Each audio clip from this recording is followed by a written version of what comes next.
여러분 안녕하십니까?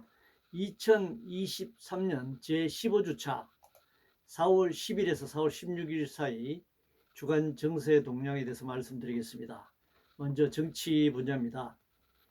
외교, 국내 정치, 그리고 국가정책, 인사문제 등이 겹쳐 대통령의 지지율이 하락하는 그런 추세를 보였습니다. 국민의힘은 존재감 없는 집권여당의 모습이 그대로 유지됐습니다. 더불어민주당은 이재명 대표 사법 리스크 중에 돈봉투 사건 폭로로 당의 존립이 위태로운 상황에 처해졌습니다. 지역구 토목 건축 사업의 예타 없이 예비 타당성 조사 없이 정부 예산 빼돌리는 여야 담합 행위가 다시 반복되었습니다. 국회의원 선거제도 여러 가지 안이 나와 있고 논란이 벌어지고 있습니다만 현재의 국회의원들이 국회의원 선거제도를 개혁하는 것은 불가능합니다. 지역구 선출 제도를 전면 폐지해야 할 것입니다. 민주당 돈봉투 사건에서 보듯이 여야 담합에 의한 지역구 예산 빼돌리기에서 보듯이 현재의 지역구 선출 제도는 망국의 길이다 이렇게 볼 수 있습니다. 검찰 권력과 자본의 신여이자 그 자체로 기득권의 권력의 모습이 계속되고 있습니다. 행정은 조세 재정으로 공공서비스를 제공하는 기구입니다. 권력의 사적 이용이 되어서는 안 될 것입니다. 검사 등 특정 분야 출신의 권력 장악은 정치를 후퇴시킬 것입니다. 내년 총선에서 검사 출신 대통령 윤석열 정권 하에서 국민의힘이 어떻게 공천할 것인지 지켜볼 일입니다. 이태원 참사 추모를 막고 잊게 하려는 시도가 계속되고 있습니다. 지금 시청광장에 유족들이 추모를 하고 있는데 서울시가 강제 집행을 할 의도를 내비치고 있습니다. 경제 문제입니다. 수출 주도형 경제 성장이 한계에 직면했습니다. 올 성장률은 1.5%로 예상되고 있습니다. 반도체 등 수출이 축소하고 원자재 가격 상승 등으로 무역 수지 적자는 지속되고 있습니다. 그 가운데 자동차가 반도체를 제치고 수출 1위에 올랐었네요. 자유시장 경제정책을 위한 부자 감소의 결과 조세 재정 악화와 국가 부채가 증가하고 있습니다. 기업구조 조정은 결국 노동자 정리해고로 귀결될 것입니다. 빛의 속도로 이동하며 투기적으로 거래되는 금융상품의 폐해가 계속 확산되고 있습니다. 최근 가상화폐로 불렸던 코인에서 벌어지는 막장 드라마가 그것을 말합니다. 전기차 생산 확대와 일자리 감소, 근본적인 환경 문제 해결 기대 어렵습니다. 전기차 엔진이 사라지면 당연히 일자리가 감소할 것이고 전기차가 생산이 확대되면 환경이 개선될 것인가 하는 문제는 낙관하기 어렵습니다. 전기가 지금 어떻게 생산되고 있고 또 그 금속 부품들이 어떻게 채굴되고 어떻게 가공되고 하는 과정에서 환경오염이 어떻게 진행되는가 하는 문제를 동시에 볼 필요가 있습니다. 지적재산권 강탈을 둘러싼 신문과 포털 재벌의 갈등이 불거지고 있습니다. 사회 문제입니다.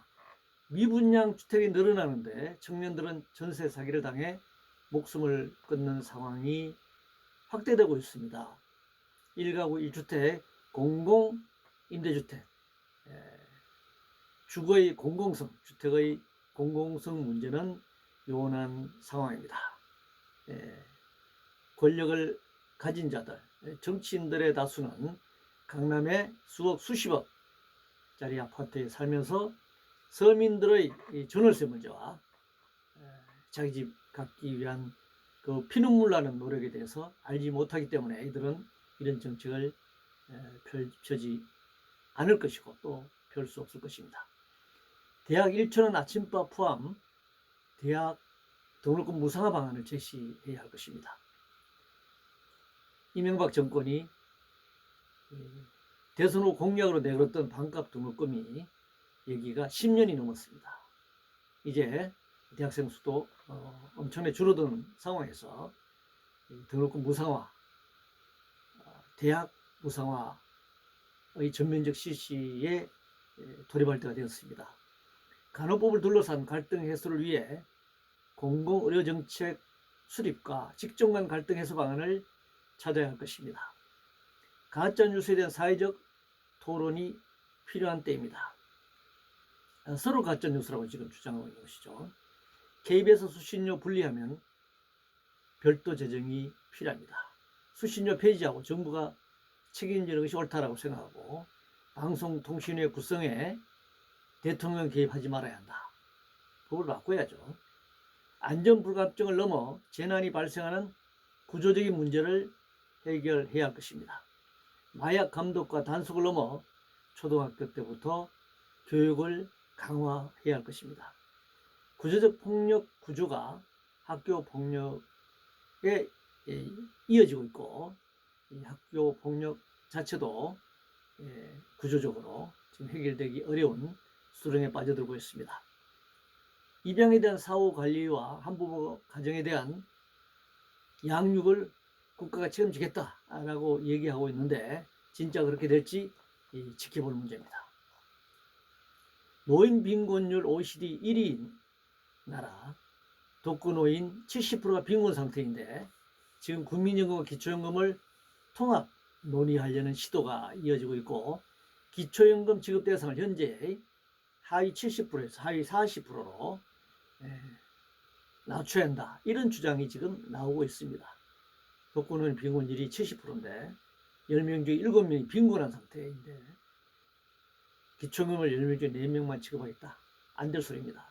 전체를 지급해야 합니다. 그리고 이 기초연금 지급의 소득과 재산을 정하는 매년 파악을 해야 되는 행정비용도 만만치 않지만 또 이 내부에 들어가 보면 재산을 자식에게 완전히 넘겨준 상태에서 자식이 부모를 돌보는 경우도 많이 있습니다. 이 경우에는 노인의 소득과 재산이 제로인 상태로 보이지만 실질적으로 그렇지 않을 수가 있습니다. 그래서 기초연금 지급을 결정하는 외형상의 재산과 소득만으로는 형평성을 기하기 어렵다라는 사실을 알아야 할 것입니다. 노동 문제입니다. 건설 현장의 다단계 하도급 구조나 건설 노동자 고용 불안과 중대 재해는 감추고 건설 노조 탄압으로 일관하는 윤석열 정권의 이 비겁하고 야만적인 상황을 우리는 목도하고 있습니다. MZ세대 내세워 세대 간 갈등 조장하고 민주노총을 공격하려는 시도 역시 유착이 짝이 없습니다. 노조는 세대 간의 문제가 아니라 자본의 착취와 수탈에 저항하는 노동자 계급의 계급적 단결이기 때문에 이것은 계급적인 측면으로 봐야 하는 것이지 세대별, 계층별로 노조 문제를 이해하는 것은 매우 편협된 것이고 이것은 노노 분열과 노노 갈등을 일으켜서 자본의 이용 극대화에 이용하겠다라는 의도로 보입니다. 생태환경 문제입니다.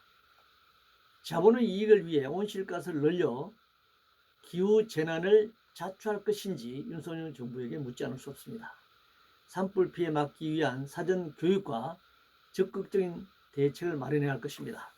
산불은 전체 58%가 봄에 발생하고 또 산불이 발생한 여러 가지 요인 중에 입산자의 실화가 전체 산불의 34%를 차지하고 있기 때문에 산불 예방 감시원을 늘려야 하고 또 헬기 등 노후화된 장비를 저는 교체하고 인도의 개설 그리고 특수 이 재난 산불 진화 요원들의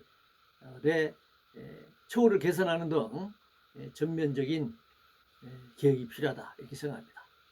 국제 문제입니다. 핵전쟁은 승패가 없는 인류 공멸의 길입니다. 한반도 평화 위한 남북 대화와 함께 주변 4대 강국의 평화 회담, 군축 회담이 필요합니다. 북한의 핵무기 개발에 맞서서 남한이나 일본도 핵무기를 제조해야 한다든가 아니면 미국의 전술핵을 배치해야 한다든가 하는 핵과 핵의 대립, 그 결과 만약 핵전쟁이 발발한다면 이것은 승패 어느 곳에 승자와 패자는 존재하지 않고 모두가 패자로 공멸할 것입니다. 미국 정보기관의 대통령실 도청에 항의하고 재발 방지 약속을 받아내야 함에도 불구하고 미국은 도청을 시인했는데 윤석열 정부가 이것을 인정하지 않으려고 하는 아주 굴욕적이고 그런 해프닝이 지금 벌어지고 있습니다. 일본 극우 세력들의 전략이 변함이 없다. 한국 정부가 윤석열 대통령이 아무리 선제적으로 일본의 손을 내민다고 하더라도 일본 극우 세력들의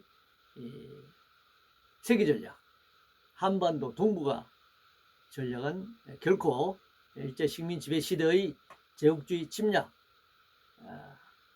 시기의 국가 전략, 일본 국가 전략과 전혀 다르지 않다는 사실을 인식할 필요가 있습니다. 무지하면 배워야죠. 남의 말을 듣고 공부를 해야 합니다. 그냥 자기 생각에 과거는 없었던 일로 하고 미래로 가자라고 한다고 해서 미래가 열리는 것이 아닙니다. 역사는 그렇게 되는 것이 아니죠. 역사는 과거와 현재와 미래의 끊임없는 대화와 연계성 속에 존재하는 것입니다. 발전해 나가고 변화 발전해 나가는 것입니다. 과거 없는 현재가 없고 현재가 없는 미래는 있을 수 없습니다.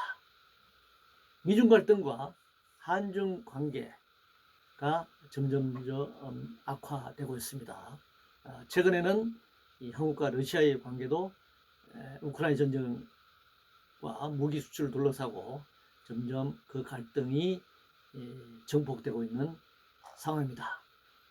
이상으로 2023년 제15주차 정세동향에 대해서 말씀드렸습니다.